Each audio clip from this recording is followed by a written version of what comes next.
श्री स्वामी समर्थ.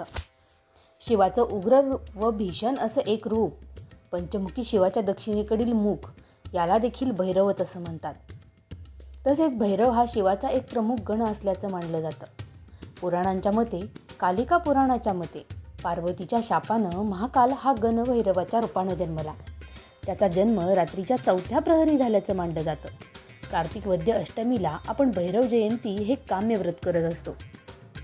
गळ्यात नरमुंडमाला, हातात नरमुंड, अंगावरती हत्तीचे कातड, सापाचे दागिने, 4, 8, 12 वा अधिक हातामधून तलवार, बाण, त्रिशूळ, दोरी इत्यादी आयुध, 5 चेहरे इत्यादी रूपामधील भैरव नावाप्रमाणेच उग्र दिसतो. दांडगाई करणाऱ्या माणसाला टोळ भैरव म्हणतात. याचं कारणही भैरवाच्या उग्रताच होय.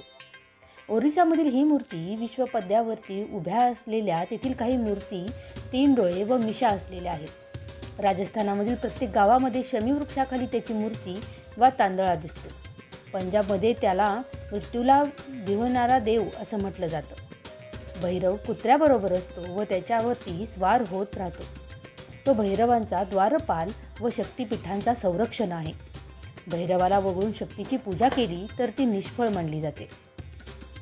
यंदाची ही कालभैरव जयंती आपण 12 नोव्हेंबरला साजरी करणार आहोत. यावेळी आपल्याला भगवान शिवांचे काही उपाय करायचे आहेत, म्हणजेच कालभैरवाचे काही उपाय करायचे आहेत, ज्यामुळं तुमच्या आयुष्यामध्ये असलेल्या सर्व काही अडीअडचणी असतील, तुमच्याकडे काही राहुकेतूचा प्रभाव जो काही अतिशय चुकीच्या पद्धतीने चाललेला आहे आणि तुमच्या आयुष्यामधील कोणत्याही गोष्टी व्यवस्थित होत नाहीत, असं जर तुम्हाला वाटत असेल तर कालभैरव जयंतीला पुढीलपैकी काही उपाय मी सांगणार आहे. त्यातील काही उपाय केले तर तुम्हाला फक्त राहुकेतूच तर सोडा, तुमचे वाईट विचार करण्याची क्षमता तुमच्या शत्रूंमध्ये देखील येणार नाही.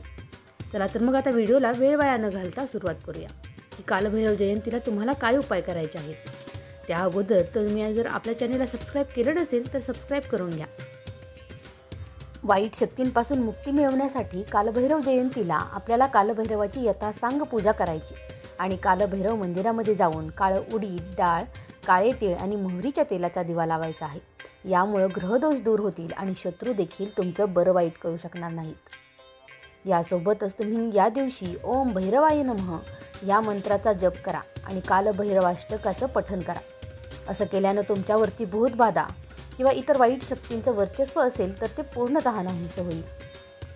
कालभैरव जयंतीला महादेवाच्या मंदिरामध्ये जाऊन महादेवाला तुम्ही बेलफूल अर्पण करा.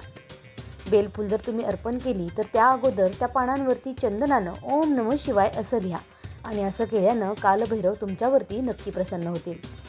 कालभैरवाचं वाहन म्हणून कुत्र्याचा उल्लेख केला जातो. कालभैरव जयंतीला काळ्या कुत्र्यास गुळाची पोळी किंवा गोड पदार्थ तुम्ही खाऊ घाला. यासोबतच या दिवशी कालभैरव मंदिरामध्ये सुगंधित उदबत्ती लावा आणि तसेच वाईट शक्तींपासून मुक्ती मिळवण्यासाठी लिंबांची माळ देखील अर्पण करा. गरजूंना तुम्ही गोधडी किंवा उबदार कपडे दान करा. असं केल्यानं कालभैरव तुमच्यावरती नक्की प्रसन्न होतील. जर एखाद्याच्या राहूच्या कुंडलीमध्ये नकारात्मक प्रभावामुळे त्रास होत असेल तर त्यांनी कालभैरव जयंतीच्या दिवशी भक्तिभावानं कालभैरवाची पूजा करावी. यामुळे राहूच्या प्रभावापासून मुक्तता मिळू शकते. या दिवशी काळभैरव मंदिरात जाऊन किंवा घरी काळभैरवाचं मंत्रजप करूनही तुम्हाला फायदा होऊ शकतो. यासोबतच कालभैरव जयंतीच्या दिवशी पूजा केल्यानंतर तुम्ही भैरव बाबांना गोड भाकरी, नारळ किंवा जिलेबी अर्पण करा. कालभैरवासमोर मोहरीच्या तेलाचा दिवा लावा. तसेच या दिवशी भैरव चालीसा, भैरव अष्टकाचं पठण करा. यामुळे देखील नकारात्मक ऊर्जा तुमच्यापासून दूर राहते.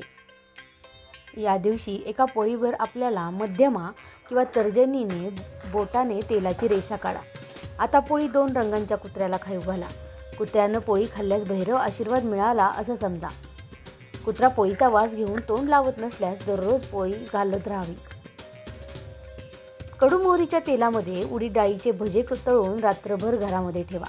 सकाळी उठल्यानंतर पहिल्यांदा दिसेल त्या कुत्र्याला खाऊ घाला. भजे खायला दिल्यावरती मागे वळून न बघता घराकडं निघून या. याने तुमच्या घरामधील इडापिडा टळून जाईल आणि तुमच्या मागे काही भूतबाधा लागली असेल तर ते देखील दूर होईल. एखाद्या कुष्ठरोगी भिकाऱ्याला मंदिरामध्ये दान करा. ऐकायला विचित्र वाटत असलं तरी भैरवनाथांना मंदिरामध्ये भोग चढवण्यात येतो. या निमित्तानं हा उपाय सांगण्यात आलेला आहे. आपण या दिवशी 1.25 किलो जिलेबी भैरवनाथाला नैवेद्य म्हणून दाखवली तरी देखील चालेल. यासोबतच कडू तेलामध्ये पापड, भजी, पुऱ्या, इतर पक्वान्न तळून तुम्ही एक दिवस घरामध्ये ठेवून दुसऱ्या दिवशी गरिबांना वाटणे हा एक सांगितला जाणारा खूपच प्रचलित असा उपाय आहे. तुम्ही चंदन, गुलाब आणि गुगुल अशा सुवासिक 33 उदबत्त्या लावून त्या देखील मंदिरामध्ये लावू शकता. 5 लिंबू कालभैरव जयंतीच्या दिवशी तुम्ही भैरवनाथाला अर्पित केलं तर त्यांची कृपादृष्टी आपल्यावरती सदैव राहते. जर तुम्ही सतत आजाराने त्रस्त असाल आणि तुम्हाला आराम मिळवायचा असेल तर कालभैरव जयंतीला इमरती अर्पण करा. असं केल्याने आरोग्यासाठी खूप फायदे होतात. याशिवाय कालभैरव जयंतीला काळ्या धाग्यामध्ये 5 किंवा 7 लिंबांची माळ करून कालभैरवाला अर्पण केल्यानं शत्रूचा प्रत्येक बाधा आपल्या आयुष्यामधील नष्ट होत असते. या दिवशी आपण स्नानादी सर्व क्रिया उरकून ओम ह्रौं शाम नम गम सन ओम महाकाल भैरवाय नमः या मंत्राचा 5 वेळा रुद्राक्ष जपमाळ करून जप करा. तुम्हाला शत्रूवरती विजयाचं वरदान मिळेल आणि कोणताही शत्रू तुमच्यावरती वर्चस्व गाजवू शकणार नाही. कालभैरव अष्टमीच्या दिवशी पहाटे उठून स्नान करा आणि सकाळी स्वच्छ कपडे परिधान करून भगवान शंकरांसमोर तिळाच्या तेलाचा दिवा लावा. मान्यतेनुसार रात्री कालभैरवाची पूजा केली जाते. कालभैरव अष्टमीच्या दिवशी संध्याकाळी कालभैरव मंदिरामध्ये जाऊन प्रसादासाठी जिलेबी, इमरती, उडीद डाळ, पान आणि नारळ अर्पण करा. असं तुमच्या सर्वांची चुकांची क्षमा मागा आणि प्रसादाचा काही भाग काळ्या कुत्र्याला अवश्य द्या. या दिवशी पिंपळाच्या झाडाखाली मोहरीच्या तेलाचा दिवा लावा. असं केल्यानं तुमच्यातील ग्रहांचे अडथळे दूर होतात आणि त्याचबरोबर कालभैरव देखील प्रसन्न होतात अशी मान्यता आहे. यासोबतच 21 बेलाच्या पानावरती तुम्ही चंदनानं ओम नमः शिवाय लिहा. यामध्ये मनात ओमचा उच्चार करताना भगवान शंकराला एक एक करून अर्पण करा आणि असं केल्यानं तुमच्या सर्व मनोकामना पूर्ण होतात असं देखील म्हटलं जातं. मैत्रिणींनो, भगवान शंकरांची पूजा करण्याला आपण असंही विशेष महत्त्व देतो.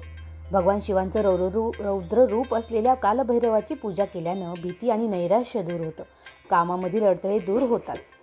असं म्हटलं जातं की भगवान शिवाच्या कोणत्याही मंदिरात जाऊन तुम्ही पूजा केली तरी भैरव मंदिरात जाणं अनिवार्य असतं.